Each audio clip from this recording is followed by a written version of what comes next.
नमस्कार, पकड़ Bharat YouTube channel में आप सभी का स्वागत है। आज मैं आया हूं कोडरमा पावर प्लांट KTPS के नाम से जान, और यहां पे 2 से 3 दिन पहले यहां पे एक मजदूर का मौत हो गया और इसका मामला विधानसभा में भी उठा। DVC का मेन मोटो था कि हम लोकल मजदूर को ना रखें। कारण ये था कि लोकल मजदूर का जब मौत हो जाएगा तो लोकल लोग हंगामा करेंगे। ये सोच करके DVC लोकल लोगों को नौकरी ना दे करके बाहर के लोगों का रखने का कोशिश किया। बीते 2-3 दिन पहले कलेंदर सिंह नाम जो रामगढ़ ज़िले के रहने वाले थे उसकी मौत हो गई। DVC वहाँ पे भी निर्दयता पूर्वक को कार्य ना करके उसका लाश को किसी तरह से उसके घर तक भेज दिया गया। लेकिन यहाँ के लोकल मजदूर यूनियन जो हैं उन लोगों ने किसी तरह से लाश मंगा करके उन लोग मुआवजे की मांग कर रहे हैं, जिसके लिए अभी भी धरना प्रदर्शन है। हम आपको वहाँ पे भी ले जाते हैं और वहाँ पे क्या सिचुएशन है, क्या स्थिति है, इसके बारे में हम आपको दिखाते हैं। दोस्तों, अगर ये वीडियो अच्छा लगे तो लाइक करें, अधिक से अधिक लोग तक शेयर करें, और जो चैनल को सब्सक्राइब नहीं किए चैनल को सब्सक्राइब करें। हम अब चलते हैं आगे धरना प्रदर्शन के पास। दोस्तों, मैं आप बता रहा हूँ कि थाना प्रभारी ने जिस परिवार के साथ में बदतमीजी करके कोडरमा प्लांट से लेकर के रामगढ़ तक भेजने का काम किया, पहले हम उनके परिवार से जान लेते हैं।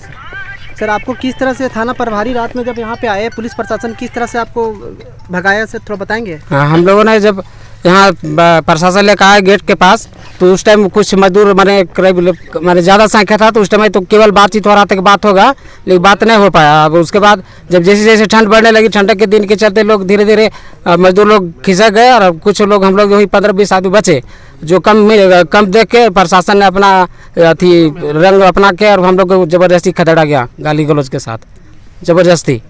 यहाँ से सुनते हैं कि चंदवारा पुलिस पर ऐसा नहीं, ऐसा कुछ नहीं है। अकेले गए वहाँ, क्या नाम है वो हमको पता नहीं, वहाँ पर जाके और उसने प्रशासन हम लोग को बोले कि अगर तुम लोग वापस आया तो ये कर देंगे वो कर देंगे। हम लोग को डर के चलते फिर चले गए। सर, आप मृतक के कौन लगेंगे? हम मृतक का हम साड़ों का बेटा हैं। सर, हमारे क्षेत्र के जो माननीय विधायक हैं, इन्होंने विधानसभा में भी इस मुद्दा को उठाया। अब इनसे हम जानते हैं कि थाना प्रभारी जिस तरह से इन लोगों परिवार साथ में किया गया, इनके बारे में क्या सोचते हैं और इनके अगेंस्ट में क्या एक्शन लेने वाले हैं। अरे, आप लोग मामला को अलग मत ले जाइए। अभी हम लोग जिस मुद्दे पे बैठे हुए यहाँ पे, अभी हम लोग उस मुद्दे की बात करते हैं। जो पीड़ित परिवार यहाँ पे बैठे हुए हैं, लगातार 4-5 दिन हो गया इनके साथ घटना घटे।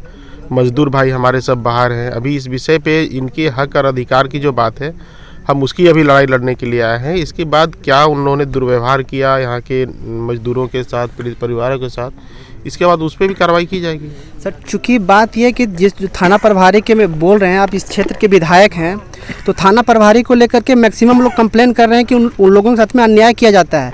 तो आप चूँकि जनप्रतिनिधि, अगर ऐसा हुआ होगा, अगर किसी भी प्रशासनिक पदाधिकारी के द्वारा कोई भी इस प्रकार से कंप्लेन आया है पब्लिक के बीच, तो निश्चित रूप से हम लोग उस पर कार्रवाई करेंगे। जानते हैं विजय पासवान जी से, ये मजदूर यूनियन के नेता हैं यहाँ के। सर, थोड़ा बताएं सिलसिलेवार ढंग से, जब मुआवजे की मांग कर रहे हैं तो क्या रिस्पांस मिल रहा है कंपनी तरफ से और DVC की तरफ से? सर, देखिए, यहाँ पे पिछले दिनों 13 तारीख को शाम के 7 बजे यहाँ के मजदूर कलेंदर सिंह, जो कि SR टर्बो में काम कर रहे थे और लंबे समय से पिछले 5 साल से यहाँ काम कर रहे थे विभिन्न कंपनियों में, और वे जब घटना घटी उस टाइम जब DVC का काम चल रहा था, पैर फिसलने से उनका गिर गए प्लेटफॉर्म पर। उसके बाद उनके साथी जो काम कर रहे थे वो उनको उठा करके ले गए, कंपनी में फ़ोन किए और फिर उसको उतार करके गाड़ी से लेकर के चले गए सर मेडिकल, जो कि 4 लेन चौक पर है, और वहाँ से फिर उनको ले गए सदर, और सदर जाने के बाद उनको फिर रेफ़र कर दिया गया रांची रिम्स। लेकिन सबसे बड़ी बात है कि प्लांट के कैंपस में, प्लांट के अंदर यहाँ हॉस्पिटल है।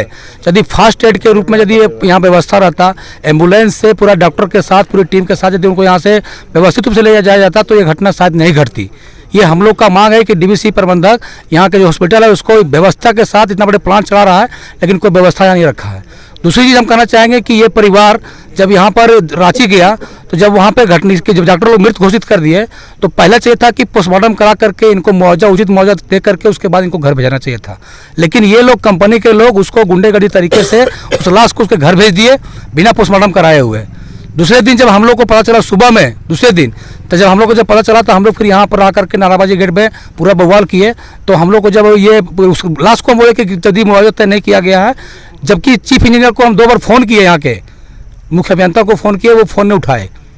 और उसके बाद फिर हम बोले कि यदि इस तरह का बात है, आप लोग से कोई बात हो रही है, तो बोला हाँ बात हो रही है, लेकिन खाली हवा में बात हो रही है। तो हम बोले कि आप लोग आइए यहाँ पर, हम लोग मुआवजा की बात करेंगे। लोग यहाँ पर जिस टाइम आ रहे थे तो रामगढ़, वहाँ पे रामगढ़ के आने के बाद वहाँ की जो पुलिस है वो उन लोग को वहाँ से वापस कर दी और वे लोग लेके चले गए रिम्स पोस्टमार्टम के लिए। उस दिन दूसरा दिन तो रिम्स में पोस्टमार्टम नहीं हो पाया, तीसरा दिन जाकर के इसका पोस्टमार्टम किया गया। और पोस्टमार्टम दिन भर करने के बाद, दिन भर समय बीतने के बाद शाम को जब ये कोई वहाँ के मुखिया जी हैं उनसे बातचीत हो रही थी, लेकिन वो सिर्फ हवा में बात हो रही थी। कंपनी कह रहा था कि हम जाके बात करें, लेकिन कोई बात नहीं हो पाई। शाम के टाइम में उनके पीड़ित परिवार जब उन लोगों का असर टूट गया तो ये लोग यहाँ पर आए और उसके बाद पोस्टमार्टम करा करके जो लाश उनका है वो भी यहाँ लाया गया। गेट पर लाने के बाद हम लोग मुआवजे की मांग कर रहे थे, लेकिन यहाँ का प्रशासन और डीवीसी प्रबंधन वार्ता करने के लिए तैयार नहीं था। फिर बहुत बातचीत होने के बाद बातचीत हुई, लेकिन जो इन लोगों का मांग था कि 20 लाख रुपया उसके परिवार से किसी एक व्यक्ति को नौकरी और उनका ESI के तहत 90% जो पेंशन मिलता है वो दिया जाए, लेकिन वे लोग तैयार नहीं हुए।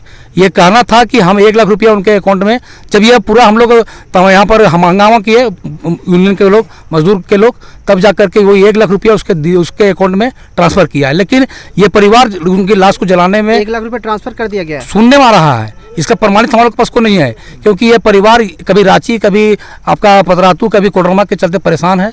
कल जाकर लाश को जलाया है, लेकिन वो कह रहा है कि हमने 1 लाख रुपया ट्रांसफ़र किया है, लेकिन इस परिवार को कोई जानकारी नहीं, हम लोग को भी कोई जानकारी नहीं है।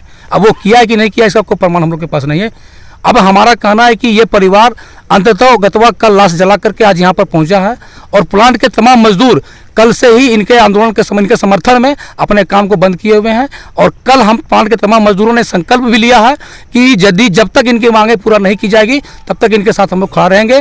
और हमारे विधायक अमित जी यहाँ के स्थानीय विधायक हैं और हमारे बगोदर के विधायक विनोद सिंह भी कल विधानसभा में इस बात को उठाए हैं कि जो मजदूर ठंड में वहाँ पड़े हुए हैं, प्रशासन, जिला प्रशासन अविलंब वार्ता करा करके उनको मुआवजा दे करके अविलंब उस हड़ताल को वहाँ उसको खत्म किया जाए। आप लोगों को क्या लगता है सर, डीवीसी को आप बात मनवाने में मजबूर होंगे? बिल्कुल, यदि डीवीसी प्रबंधन यदि इसकी बात को नहीं मानेंगे तो हम मजदूरों ने भी संकल्प लिया है कि जब तक इनकी मांग पूरा नहीं होगी तब तक हम लोग इस हड़ताल के समर्थन में बैठे रहेंगे। यदि जरूरत पड़ा तो हम लोग भी प्लांट के तमाम मजदूर भूख हड़ताल पर इनके साथ बैठने के लिए हम लोग संकल्प कल कर चुके हैं। ये उनके परिवार से ना? हाँ, ये उनकी बात है। हम ना बोल उन लोगों का भी थोड़ा राउंड में फिगर ले लीजिए तो सब।